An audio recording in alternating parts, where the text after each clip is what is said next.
Welcome to Speaking of Timmins. My name is Frank Rock, and our guest today is Councillor Steve Black, who is in the midst of a campaign to become the next mayor of the city of Timmins. Father of Jenna and Connor and a minor hockey coach for the past 10 years, Steve has worked locally in the mining industry. He is currently the Superintendent of Production Engineering at Kale Operations. Over the past 4 years, he has been a proud member of Timmins City Council as a representative of Ward 5. Currently, Steve is a board member of the Timmins Library Board, the Cochrane District Social Services Administration Board, the Porcupine Health Unit Board, the Timmins and District Foundation Board, and he is also a member and chair of the Matagami Region Conservation Authority. Hello everyone, and welcome to Speaking of Timmins. My name is Frank Rock, and it's my pleasure to welcome our guest today, Councillor Steve Black, candidate for mayor of the city of Timmins in the municipal elections taking place on October 27th. Councillor Black, how are you doing, sir? I'm pretty good. Yourself? I'm doing very well, thanks. Let's start by perhaps doing a quick review of your 4 years as councillor representing Ward 5 in the city of Timmins. What were some of the major highlights for you over the past 4 years on council? I think the main highlight is just getting to meet and interact with residents in the community. I've met a lot of good people over the last 4 years, taken part in a lot of events that before I got involved in municipal politics I wouldn't have known occurred in our city. So I've had a really good time getting to know the people, hearing a lot of their concerns. At the end of the day, that's who we're there to serve. So you may go into something with a perceived notion on how you think it should go, but when you get out and talk to as many residents as possible and hear what they're thinking, it has the ability to change your mind. So that's really the main point that I've enjoyed. Obviously, I've enjoyed working with council. For the most part, we've been a pretty well-functioning, good-functioning council. We've had our certain issues that there's always a disagreement on, but that's going to happen under any council. When you look at this council, we have a pretty good demographic spread amongst the council, and it's really provided a lot of different opinions to come to the table, and sometimes the discussions get a little heated at the table, but at the end of the day, we all know it's about the issue that's discussed, and we don't take it personally, and it's been really enjoyable 4 years. If you could get one do-over from the past 4 years, what would it be? If I could have one do-over, I think the only real item that I kind of went home hesitant, not knowing if I voted the right way at the time, would be our garbage system. When we voted on the new bins have been good, and people like having the garbage out of sight and in the bins. It's provided in an aesthetically pleasing way, but we're still trying to work out a few bugs within the trucks themselves and the service and missing pickups. So that's kind of something that I think maybe we jumped into a little too fast without having the plan fully laid out and organized. When did you first decide to run for mayor? Was it a natural progression, or was there one issue or moment that was a clincher for you? I don't think it's any one item. I mean, obviously the mayor has his vision of the community and the direction he'd like to see the community go, but it's all part of working with council. I mean, you have to be able to work with council and get them on board with that vision in order to get anything changed. So I think running for mayor was always something. I mean, it's been a question that's been asked when you're out at the grocery stores or out at community events. People have asked, "Hey, Steve, would you ever consider running for mayor?" for a couple of years now. And people started talking, "Steve, Don's not running. Would you run now?" So after a lot of that, I kind of had to look at things, what I wanted for the city, what I thought was best for the city, some of the directions I wanted to move, and whether I thought it was the right move for me to run for me and my family. Many candidates in this election are speaking about change. What specific changes do you think must be made by the new council should you become mayor? Well, I think change is, it always comes up every election because people have their issues that they've been upset with over the past few years that they get upset about, but the core of my platform is not about change. I think we've done a lot of positive things in the last 4 years. When you look at where we were 4 years ago, hotels in the community was a major issue. We've since seen 4 hotels go up. The cost of air service was very expensive when Porter came in. It really changed the dynamics as far as air travel goes. You got an extended care in Autumnwood that's been built to kind of address some of the seniors accommodation side of things. So we've done a lot of good things, and the staff and council deserve credit for that. They've put a lot of hard work into some of these things. But there has been obviously points where I think we should have taken a different route. Obviously, we have major infrastructure problems, and our roads have been a big concern in how we approach those. You always get people that comment on what's being done on the roads, and when we get into our main arteries, it seems like the roads get dug up, and then they kind of sit there for quite a bit amount of time, whereas you go to other communities, and sometimes the crews will work days and nights on the main arteries to get it done quicker. You look at potholes, we seem to live with the potholes for the duration of the summer and then do a big blitz at the end of the season to try and fill in all the potholes, which frustrates a lot of residents because in the wintertime most of the snow covers in the potholes and it's not an issue, but then once you get to spring and summer they have to live with them until we get tackling it. So I think I'd like to see some changes to how we approach that, and obviously there's some reasons why things are done a certain way when it comes to when the plants get fired up and prepared and ready, so we have to look into those things. Another thing I'd like to see change is our approach on the water sewer fund and how we handle that. We're going to be spending over $20 million in interest over the life of the plan right now with the cost of the plant, and I think that's too much. So I think our main focus for the next term really has to be paying down that debt before we can really consider doing any major new projects of any financial burden, because obviously taxes are the number one concern of all residents in Timmins right now and for many years, and they've continued to go up. So I think the residents are really looking for a council that's going to kind of hold the line, be financially responsible, and take care of the issues we do have now, which is mainly our infrastructure and our water sewer plant. You are running a campaign where you have outlined your vision for the future of the city of Timmins, yet the mayor only gets one vote.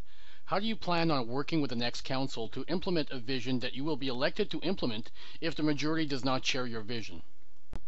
Well, I think that's what we've been discussing. I've discussed with a lot of councillors, and when I was deciding whether I run or not, because you want to know that you can work with the council that's there. So at the time that I had filed, there had been some candidates who had filed their papers, some others that were considering, as well as the current council. So I kind of had discussions with all of them and what they thought, and made sure that I felt I could have a working relationship with the next council, because that's, as you said, that's important. At the end of the day, the mayor gets to do a lot of interaction with staff and discussions before things come to the table, but at the end of the day, the mayor does get the one vote, so you got to have a council that's kind of working along the same lines, and that's kind of up to the residents right now to decide which mayor and council they want at the table and which messages they're supporting. So they got to get out and meet their candidates, have the discussions with them, and see what they're proposing and what they think is most important. But I think at the end of the day, everyone who's running, from what the discussions I've had, realizes we have two major focuses that are the concerns, and they kind of work together against each other. And the first one, as I mentioned before, is taxes. The residents are very upset with the rate of taxes here when you compare it to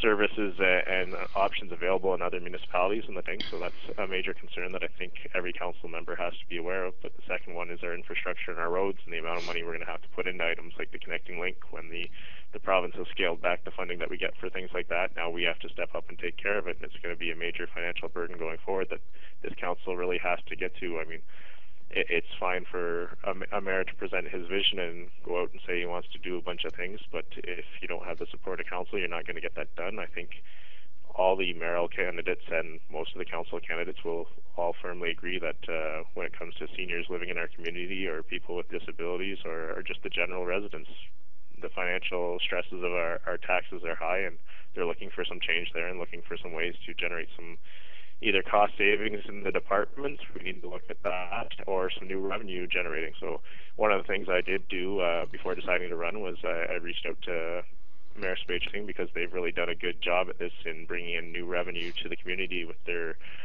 power company, and I reached out to him and said, if I do win this next election, I'd like to sit down at the table and have a discussion to see if we can partner on something to kind of bring something like that to Timmins, because I think it's fine to say you're going to be fiscally responsible and you're going to go through each department, but at the end of the day, we have so many obligations without impacting services too much. And when you look at what the city budget is spread out about, we give a certain portion of money to the social services board, we give a certain portion of money to the health unit, and a lot of that's eaten up within those boards. So, and those are responsibilities that we have and are important to in the services that they provide. So we really have to look at how we're going to generate revenue that's not just coming out of the residential taxpayers' pocket, because that's what other communities around us are doing, and that's what we should be doing to try and alleviate some of the tax burden as well. Historically, the relationship between mayors and senior administration in Timmins has been perceived as a case of two opposite approaches. Some mayors are very hands-on, some mayors have been very hands-off. If you were to win the election for mayor on October 27th, what would be the approach of Steve Black when it comes to dealing with city administration? I don't think that's too much of a secret around the table right now. I think I'd be a very hands-on mayor, and maybe that's where I differ a bit from the other candidates. I think when the people elect you to be mayor, they're electing you to be involved in those discussions and really understand what's going on. And if you just sit back and wait for the Monday night discussions and you're kind of hands-off, let things go as you want without having that input, I think that's not what the residents are looking for. Talk to staff and talked about the issues and really discuss things with the residents. If there's an issue where residents are complaining, I went out and talked to the residents. I remember when the hotel was being built on Airport Road and there was a petition, I went and knocked on each door who signed the petition at the end of the day and discussed with those residents what their concerns were and how we could get around them, because we all knew the hotel was good for the community. You can't solve every problem or every concern, but you can at least approach and have that open relationship between the residents, and I think having a hands-on mayor is what the residents are really looking for now. They want that accountability within their council to be involved in the decisions that are being made in the city, and they don't just want someone who's going to stand back and just kind of go with the flow. As mayor, how do you plan on balancing the needs of individuals on fixed income with those that expect better quality of life options for their tax dollars? Well, I think that's the basic role of any mayor and council and staff, right? We're all here to ensure that our residents have the best quality of life that we can provide within the means that we have to provide them. So I don't think residents are upset when we do things that are really going to benefit the residents or help them enjoy or improve the quality of life. What they get a little upset is when they see money being spent in manners that they don't think or they don't see the impact. So I think at the end of the day, we really have to ask ourselves, if we're looking at hiring a new staff member, we have to ask ourselves at the end of the day, how does this benefit the residents? Is there a benefit directly to the residents that they're going to see and want in hiring this extra person, or how does this improve the quality of life for our residents? And if you can't answer yes to those, then we really need to question why we're spending that money. Any council is going to tell you, I think, if anyone's going to run and say, you know what, the only issue we can think about is taxes and cut, and stop growing the community, that would be a very disastrous route for the city to go on. You got to continually try to improve your community and grow your community and make it a good place to live, learn, and play as our vision is right now, and I think that's important. But yes, at the same time, the people on fixed incomes and the people with disabilities or the lower income earners are struggling with the taxes. So we do have to be very fiscally responsible and have to question where we're spending our money. You know, I brought it up at the council table a few times. When we have buses running every half hour and there's only one or two people sitting on them, maybe you don't go every half hour and you just go every hour instead. So you're still providing the service. The 4 people all go on the hour instead of 2 on the hour and 2 at the half hour. So they can still get to where they're going, but it's a decision that needs to be made, and those are the types of decisions we need to look at. I think obviously one of the discussions has been on the OPP policing and the Timmins policing. So there's a need to do the study and compare the costs and see which one is financially more viable, but at the same time you have to understand and appreciate all the service that is offered and make sure that service is considered if you determine it's essential. Maybe there's some areas that need to be pulled back, but at the end of the day, as I said, that's the job of council, is to ensure that Timmins is. I mean, I have 2 young kids, and everyone wants to leave the community a better place for the next generation than it was for them, and that should be our goal going forward, but it has to be done with some fiscal restraint and appreciation for some of the people that are more vulnerable right now in their financial situation. During your term as councillor, the city had a leisure, culture, and tourism master plan developed. As mayor, would you be prepared to make the financial commitments necessary to implement some of the key suggestions of that plan? Well, I think the whole strategic plan you have to look at as an item by item as you're moving it forward. Obviously, we're not in a situation right now to move forward with the whole thing financially. Costs have gone up substantially over the last couple of years. So when you're looking at things like beautifying the city and the corridor and the parks, I think that's an area that we need to spend more time, and the residents want to see us spend more time. You know, they like to get out and enjoy being outdoors at the parks. When you go to the corner and your tennis courts are locked up, or your basketball nets haven't no nets on them and the pavement's all cracked up, people say, you know, well, there's no one in the parks anymore, but there's reasons why there isn't people using them anymore. You got soccer nets that haven't had nets on them or are fallen over or broken. So those are the types of things we do need to put some care into, but we need to, some of them are much more easier short-term implementation to do, and some of the bigger projects that are more financially cumbersome, unfortunately, I don't think we're financially prepared to move on with them right now. Throughout your term as councillor, you were one of the stronger proponents of looking into the feasibility of a multi-sports facility in Timmins. Should you be elected mayor, is this a project you'd be interested in pursuing? Well, I think it's still something that I think is very important to the future of our community, and when I really made my presentation in 2011, at the end of the presentation, what I asked for was council to start putting 1% of our taxes aside in a reserve so that when the time came, we were ready to build it. And we do have a future infrastructure reserve, and we've been contributing $650,000 a year into that reserve to prepare us financially. But we still got a long ways to go. And as I said, we do have other financial obligations right now, which probably, and some people may not want to hear it, probably means that project isn't ready. We're not set up financially to go ahead with it right now, so I don't see it as being something you're going to see start in construction in this term. I think that the next council still has to be very aware that, you know, our facilities are aging, they are getting more costly to run, and they are needing more maintenance to keep them running. And there's just general operational savings that can be done from consolidating into one facility, but at the same time we need to continue with the plans, continue with the building the reserves, so that's down the road when it's really needed, and we've taken care of some of our other financial challenges right now, that we're ready, and hopefully the industrial side and some of our big industrial partners will come forward too and help fund. But I think if anything, that's if the community and council decides they still want to start pursuing this and setting up for the future, we probably need to approach the business and industrial community and say, listen, we believe this is important to our community. We believe this is important to employee retention, youth retention, keeping people in the community, growing the community for the future, but we can't do it on our own. They feel it's as important as well, and they're going to have to step up to the table and help us do some fundraising and contribute their share. And at the same time, we're going to have to hope that the provincial and federal governments are willing to come forward into a similar funding arrangement that we had with the sewer plant, where they each contribute their 33% of the project, and then hopefully we can fundraise the others. And we do have some capacity to take on some debt, but you don't want to rely on that for funding a new thing. So really, I think it's up to the residents and the business and the industrial sectors to decide if they want that. And we would have to launch a fundraising program if that's ever going to happen. And you can look at different things like naming rights.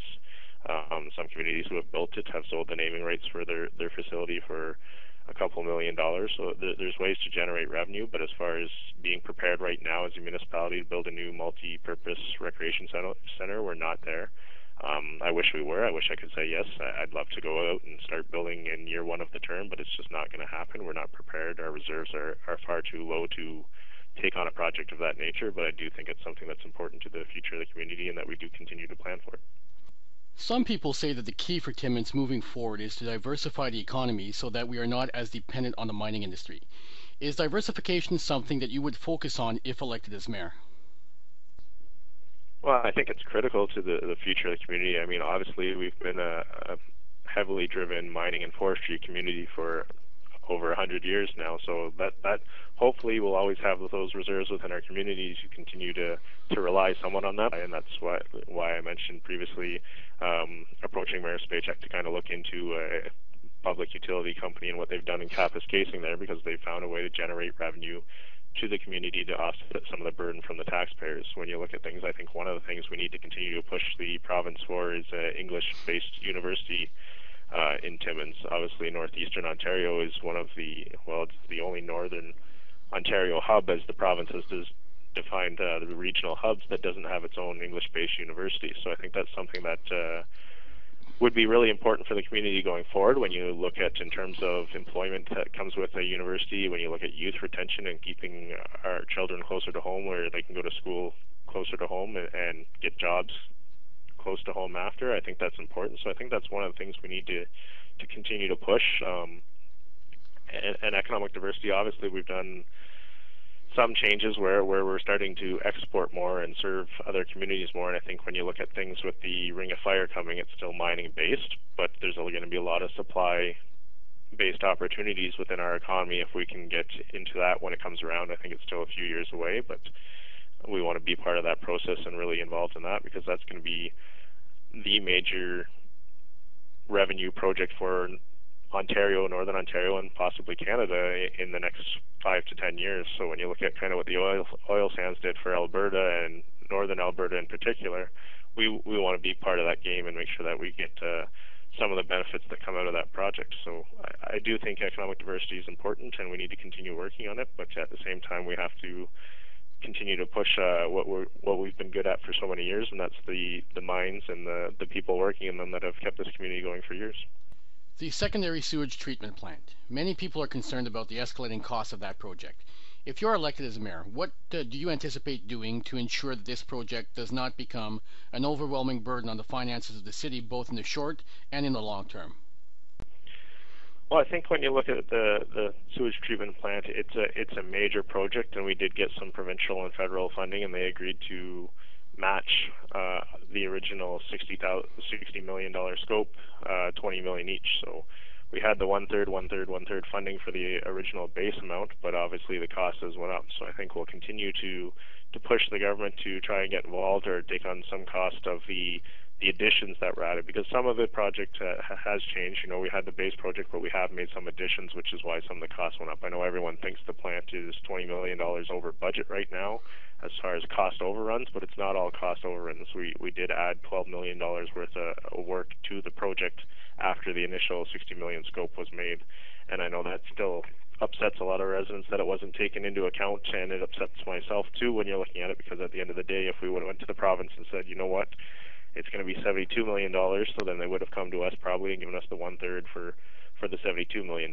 project. So that's a problem there. And I think when you're dealing with contractors, a lot of people have told me, you know, Steve, at the end of the day, when I work in the private sector and someone bids on a project, that's their bid. That's what they're going to do it for. And if it costs them more money, then they have to eat that cost. So I think we need to look at our tender processes, and if there is overruns in the community, maybe you have to have a process defined within your community that you're allowed to bid, but if you by X percentage, you won't be allowed to bid on another city project for another 5 years. I know the same company working on the sewer plant bid on another one recently, and there's a whole lot of discussions that go on, but those are the types of things in the community that get frustrated, is when there is cost overruns or someone goes over budget, that we let the same consultant or company come in and do more work for us, and it's frustrating for them.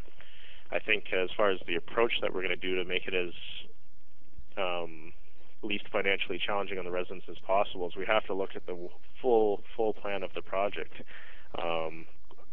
Every year we come and we evaluate the water and sewer rates on a one-year basis, and we try and balance that way without really taking the full plan of what is the best financial plan and how do we save the residents the most money going forward. I've tried pitching the sewer side a plan that could save millions of dollars in interest. And I remember the one time we were sitting around the table and I said, you know, this is the plan I would like to implement. It would save us over $8 million in interest. One of the councillors looked at me and he turned and he asked the Director of Finance, he said, is Councillor Black's numbers right? Have you reviewed these, and would we save this much money? To which the Director of Finance replied, yes, we would. But then we still stuck to the current plan, and Council outvoted myself and a couple others that voted with me to stay on the current plan because they didn't want to take that aggressive approach. And I think when you're dealing with $8 to $10 million in extra interest payments that we have to make, that's only going to come out of the residential taxpayers' pocket at the end. The current plan that I pitched forward would see our final water and sewer rates $150 cheaper than what the current plan is. So I think we need to look at that, because at the end of the day, when we're 10 years from now, we're still going to have the same issues with people on fixed incomes and people with lower incomes not being able to afford these increases. So if we don't do something to pull back the increases and end up with the lowest rate at the end of the plan as possible, then we're not helping the future generation. And I think if we can make an adjustment now to save $150 a year going forward on a water and sewer rate, that's something we need to look at and need to do for our residents who want to continue to live here and be able to afford to live here in the future. We can't just keep approaching things on a one-year basis, short term, what's best for now, what's going to be easiest politically, because obviously at the end of the day, everyone sitting around the table doesn't want to get the phone call saying, why did you do this? We're upset that you did this, but we got to do what's right. Aging infrastructure is a growing problem for communities throughout Canada, and you've addressed it a little bit in some of your previous answers. And the provincial and federal governments have not been as forthcoming as many would like in help offsetting the cost of fixing the older infrastructure. As mayor, what would you do to help Timmins prepare both in the short and long term to make it fiscally feasible for Timmins to update its infrastructure? Well, I think that's one of the challenges, and I've been to numerous FONA meetings and NEOMA meetings with the other municipalities in Northern Ontario, and I think that's really what differentiates me between some of the other candidates, is that I have taken part in those meetings and I have built those relationships with the other mayors and councillors from the other communities, And we understand that, if we're going to approach the provincial and federal government, we need to approach them as a unified voice for Northern Ontario, because together we stand much more chance at getting a program implemented or getting something to help us address some of these challenges than we do as one-off municipalities going and approaching the government with our concerns. Because when you deal with things on a one city by one city basis, you're almost going to the government and saying, I haven't dealt with this. We have this issue. Can you come help us out? And they can look at it and say, well, you know what? You should have better prepared yourself. But when it's a whole region and all their mayors and councils from the entire northeastern region or northern region saying, you know what, we have this problem in Northern Ontario. You guys haven't stepped up to the plate the level that you should. We need your assistance. Then they kind of have to look at the problem, because it's a much bigger problem that they're seeing and what we need to do. But I think as a city, we have our own responsibility too. I mean, it's no secret that the province has a $13 billion deficit each year, and provincial funding is probably going to get very tough to come by for the next couple of years. So we need to sit back and look at that and say, listen, what are the priorities we have for the next 5 to 10 years, and how are we going to finance them? How are we going to build our reserves to cover some of these things? Because chances are, at the end of the day, the province has made a promise to balance their budget by 2017, 2018.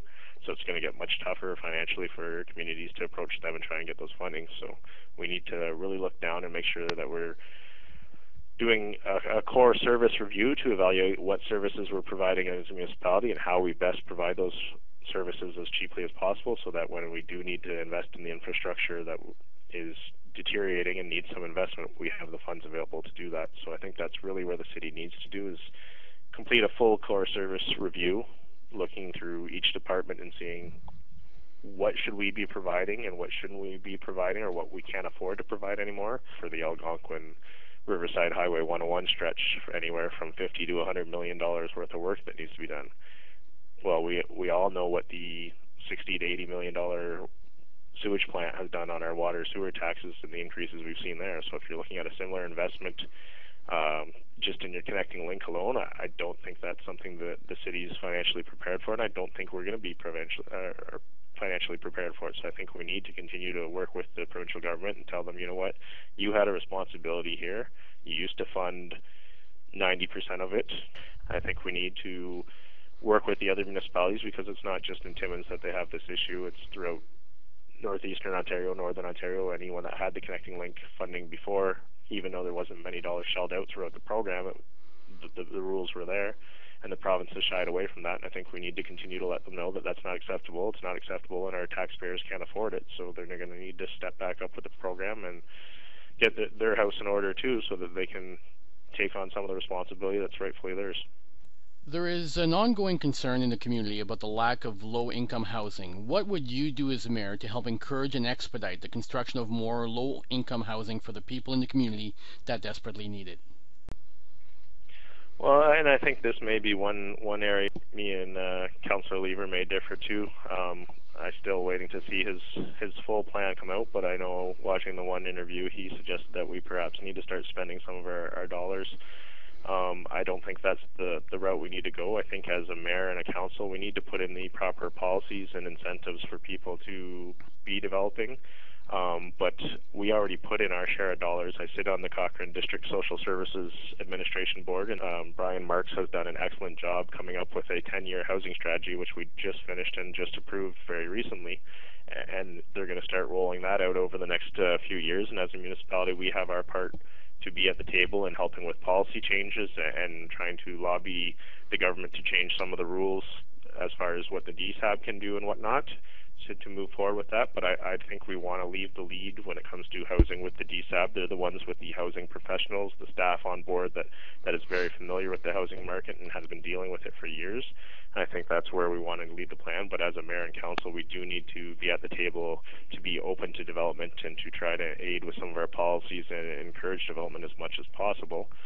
We just completed our own housing study too, but I think people would be surprised if they knew the number of units created in the last 4 years. There's over almost 400 units if you include the extended care and autumn wood facilities that have been created in our community as far as multi-residential units go. So there has been some progress in the community, but obviously I think where the big focus and big push needs to be policy-wise and incentives for development and work through the DSAB is going to be on the the seniors accommodations and places like that, and the lower income rentals, because we all know the population is aging, and the number of seniors that are going to be retired and looking for perhaps an ability to downgrade and live in a more affordable place is there. So we need to open up and really have policies put in place that see those develop.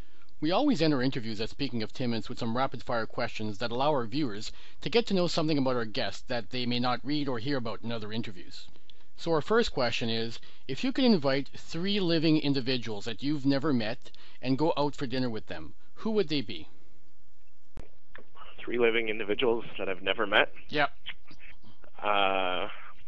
Well, for the sake of the next 4 years, right now, unless things change next year federally, I'll take Stephen Harper, Kathleen Wynne, and I'll bring along Wayne Gretzky for my love of hockey growing up, just to talk to him.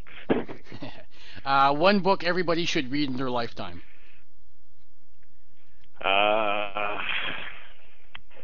Green Eggs and Ham. You have to have some fun in life, too. There you go. Favorite place you've ever traveled to? Favorite place I've ever traveled to would be, I'm going to say, Cuba. There's a lot of rich history in Cuba and a lot of great things to see, and the people were very friendly to Canadians. And then a couple of things we'd be surprised to see on your bucket list. A couple of things surprised to be on my bucket list. Well, you wouldn't be surprised to see Mare on the bucket list. I'd always like to do skydiving. Haven't worked up the courage to do it, and I probably won't work up the courage until my kids are grown up and on their own, just for the sake of responsibility side. But I would like to do skydiving. I would like to go to Hawaii.